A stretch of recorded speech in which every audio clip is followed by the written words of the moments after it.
आज का जो ये चैप्टर होगा वो 10th क्लास के लिए बहुत ही इंटरेस्टिंग और बहुत ही यूज़फुल चैप्टर होगा, क्योंकि आज जो हम बताने जा रहे हैं वो क्लास 10th के विषय भूगोल का तीसरा अध्याय जल संसाधन यानी वाटर रिसोर्स के बारे में बताने जा रहे हैं।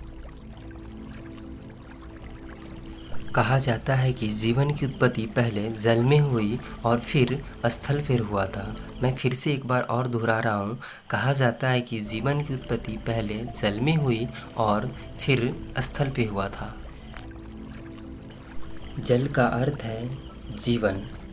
पेड़ पौधों, फसलों और जीव जंतुओं का अस्तित्व जल पर ही निर्भर करता है।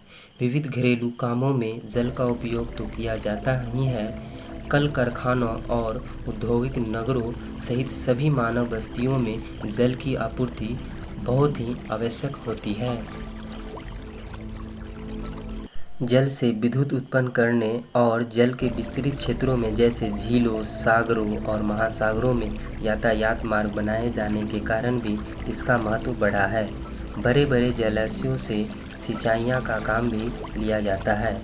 सिंचाई के बल पर विश्व के कितने ही भागों में उन्नत कृषि का विकास किया जा सका है और वहाँ की जनसंख्या बढ़ी है। विभिन्न उद्योगों में भी जल का उपयोग होता है। जल एक महत्वपूर्ण राष्ट्रीय संसाधन है। एक बार मैं फिर से कह रहा हूँ, जल एक महत्वपूर्ण राष्ट्रीय संसाधन है जिसका उपयोग बढ़ता जा रहा है।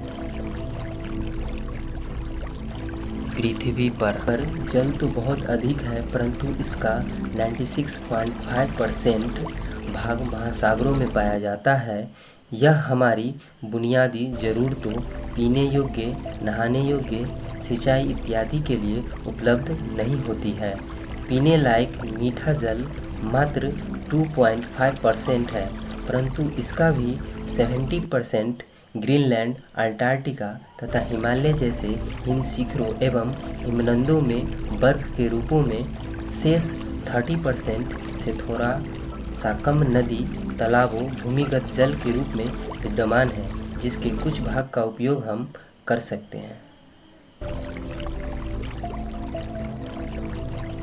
वर्षा का जल सबसे मीठा होता है। विश्व की कुल वर्षा का लगभग 4% जल भारत को उपलब्ध होता है, परंतु भारत की विशाल जनसंख्या के कारण प्रति व्यक्ति प्रति वर्ष उपलब्ध जल की दृष्टि से इसका स्थान विश्व में 133 है, अर्थात कहा जा रहा है प्रायः सबसे पीछे है। 2025 तक विश्व के अनेक देशों में जल का अभाव होने लगेगा। भारत भी इन्हीं देशों में शामिल है। जल प्रदूषण को रोकने के लिए निम्नलिखित उपाय हम लोग कर सकते हैं।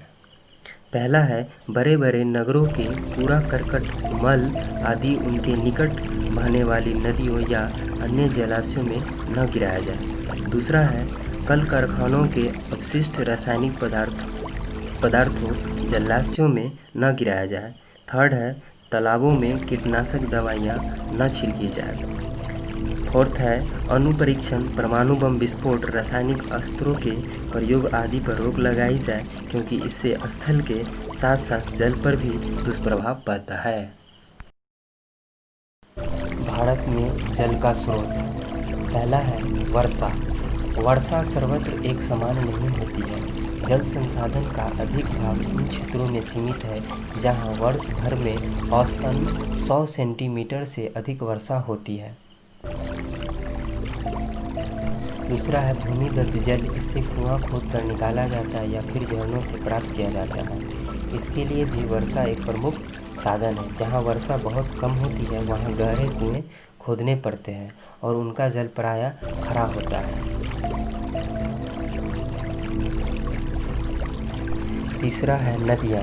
अब तक हम नदियों के कुल प्रवाहित जल का मात्र 8.5% ही सिंचाई और विद्युत उत्पादन में उपयोग कर सकते हैं। शेष 91.5% जल बहकर समुद्र में चला जाता है। नदी जल का उपयोग जल परिवहन के रूप में भी होता है। चौथा पॉइंट है झील। देश के विभिन्न भागों में ये पाए जाते हैं। इनका जल भी उपयोग में लाया जाता है। तालाबों की अधिक संख्या दक्षिण भारत में है।